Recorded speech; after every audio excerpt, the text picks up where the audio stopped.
vigorously. So I convey the good wishes of my Prime Minister to the people of Tamil Nadu today. Today is 8th January and I recall that exactly 1 year back, when on 6th of January, the World Health Organization had informed the whole world about the cases of corona which have appeared in China on 31st of December, which were causing pneumonia there. We were the first ones in the whole world to have probably taken a note of it. And on 8th of January 2020, we had called our meeting of experts in the health ministry. So it is full 1 year now since we had responded to the news of COVID outbreak in the whole world. 2020 has been a year where virtually everyone rose to the occasion. The central government, under the leadership of Prime Minister Narendra Modi, it was a whole of government approach. It was a whole of society approach. Every state government, all the health ministers, all the non-government organizations, social organizations, and of course the scientists, apart from the medical professionals, they have shown exemplary performance, exemplary dedication and commitment. And in 2020 we could see that on most of the fronts, on almost every front, with the help of medical professionals and scientists, we could do extremely well. And the performance of 2020 on the COVID front for the whole of the world, and then you can compare it with India. Highest recovery rate, lowest fatality rate, out of something like 1 crore, 4 lakh patients who got affected with COVID, more than 1 crore, almost all of them literally have recovered and gone back home. And in the last 1 year, you have seen, we started our journey with one testing lab. And today when I talk to you, after exactly 1 year, we already have 2,300 laboratories in the whole country. We are exporting PPE kits. We have the capability now to be able to export N95 masks, drugs, ventilators, everything that people used to talk towards the beginning of the pandemic in India as so-called shortages which we were importing, including of course the testing kits, which we are producing almost 1 million testing kits a day now. Everything we have been able to take care of in India itself, and this has happened because of the inspiration given by the Prime Minister for the development of an Atmanirbhar Bharat by the countrymen. Today I am so happy and delighted to be here in Tamil Nadu. You know that in the shortest possible time, India has also done extremely well on the front of the development of vaccine.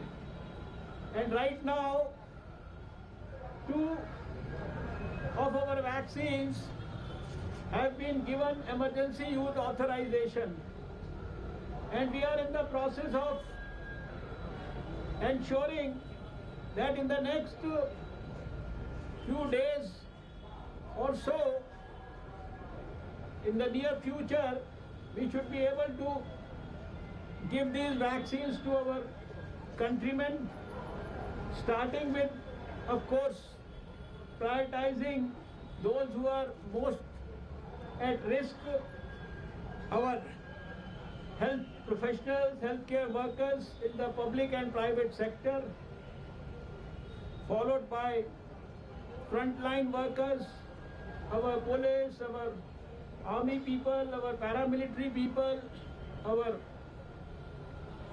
sanitation and our municipal corporation, and all those frontline workers who helped us in containment zones and other places. And then, of course, in the next stage, we'll be taking up the people above 50 years of age, and then, of course, less than 50 with comorbidities. You are already aware of the scheme of things that have been discussed with all of you earlier also, to ensure that in a country as vast as India, with a population of 1.35 billion people, everything is done smoothly, meticulously, without any glitches. We started preparations for the impending vaccination drive against COVID almost 4 to 5 months back, when the Prime Minister had constituted an expert group, national expert group for vaccine administration. Our people in the Health Ministry, along with others, and in consultation with the stakeholders in the states, we have been working day and night to formulate guidelines, to work out the minutest possible details, and also to ensure that every detail is conveyed to the people at the grassroots level, starting from the national level to the grassroots level. Lakhs of healthcare workers have been trained adequately. The process continues, and we are using the we are having technology, electronic intelligence network. We earlier used to have a EVIN platform, which we have converted into a CoWIN platform now. EVIN was electronic vaccine intelligence network, and now we have this CoWIN. Earlier, during the routine immunization program, we were only tracking the vaccine along with its place and the temperature on which it is being stored or maintained. But now it is also tracking. The new COVID platform is tracking the details of the potential beneficiary, the place where he is likely to get the vaccination, and then pre-vaccination and post-vaccination, including giving him an electronic certificate, following up with him for the second dose through detailed text messages, reminders.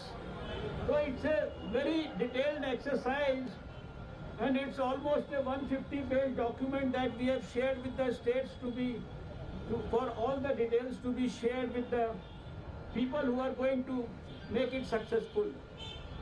The present exercise that's happening today is a national dry run. You can call it a sort of a mock exercise for ensuring that we are thoroughly prepared about it. And you are all aware by now, we had started with 4 states in the beginning and a few districts towards the fag end of December 2020. And then taking some inputs from that, we had put some amendments in our guidelines also. Then on 2nd also we did this dry run in almost 125 districts of the whole country, and then following upon that, today it is happening all over the country except 3 states which have done it earlier. I was privileged to have visited and seen from close quarters the nitty-gritty of this in the capital of India on 2nd of January. And today I chose to be in the southernmost part of India, in one of the southern states, Tamil Nadu. And I can only say with conviction, and I would like to place on record my sincere most appreciation for the good work that has been done by Tamil Nadu. Our Health Minister, with the blessings of the Chief Minister, and with dynamic officers like the present Health Secretary and all his colleagues here in the government sector as well as in the private sector. And I know that a couple of months back, this Chennai was itself in a lot of trouble. All through we were worried about many states. Of course, Tamil Nadu was also one of them. But the way things were done in such a good manner in Tamil Nadu, and I was particularly impressed by the fact that 100% tests in Tamil Nadu were done by RT-PCR. And meticulous planning about testing, tracing, management, treatment, and while being treated in the hospital, so many good things have been happening which I had heard, but today I was fortunate to have a glimpse of many of those things. And that's why I had asked the minister. He said now we are having less than 1,000 cases, sometimes 700, 800, and yesterday probably it was something like 800. So they have to keep up the good work. The country has been, you can say, blessed with 2 vaccines available right now, and we will make sure that in the near future we start the vaccination drive for the priority groups and do it with meticulous precision at even the remotest sites for vaccination in the country. I will also use this occasion to highlight and underline one fact, which is another program in almost 10 days from now, about which I had spoken to all the health ministers in the country yesterday through the video conference. January 2021, and it was January 2011, exactly 10 years back, we had seen the last case of polio in this country somewhere in near Howrah in West Bengal. We eradicated polio and was certified by the World Health Organization in 2014. Today, in spite of the fact that virtually all the countries in the world have eradicated polio, but 2 of our neighboring countries still have cases of poliomyelitis, the P1 strain, and the number is significant. Because of the presence of the P1 polio virus in 2 neighboring countries, our population always remains at risk. So the National Expert Group on Immunization, in consultation with the international health authorities, we have decided that on 17th of January, we are going to have our National Immunization Days for polio, which will run for about 2-3 days.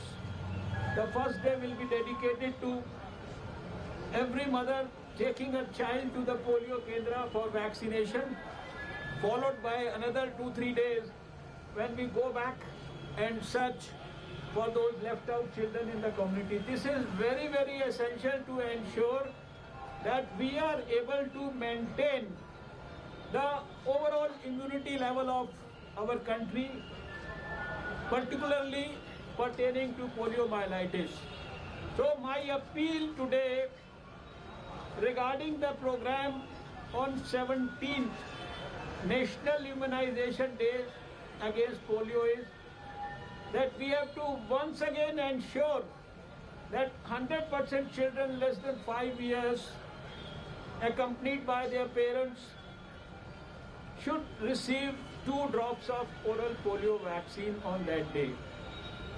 And I am sure that not only the country but of course Tamil Nadu, you have a very robust health system. In the country also we have shown time and again our competence through the universal immunization program, through the measles and rubella immunization program, one of the biggest in the whole world that we had undertaken in recent years, by having eradicated diseases like smallpox and polio from a country as fast as India. So we have the capability, we have the experience, we have the vision, and we have the great leadership of a very dynamic Prime Minister, Shri Narendra Modi ji. I am sure we are going to perform well on that front also. And regarding the COVID vaccination, which will start in the future, near future time, I would request the non-government organizations, NGOs, more particularly the ones working in the field of health, and of course our young workers involved with organizations like NCC, NSS, etc., to help in the smooth conduct of the COVID vaccination program and the mobilization of the potential beneficiaries in the best possible manner. So I am sure all this is going to happen very smoothly all across the country. And once again, I would like to thank Tamil Nadu for making arrangements here for me to be able to see some of the proposed vaccination sites for COVID. This is the first site that I have visited, and I find that the arrangements have been made as per the guidelines given by the Government of India. And I would request that the Minister should, in the coming few days, personally ensure that everything is carefully, most diligently monitored. Once again, I convey the good wishes of my Prime Minister for all the people of Tamil Nadu. Thank you, my COVID warriors, my dear journalist friends from Chennai. Namaskar, Jai Hind. So how do you think about vaccination politics?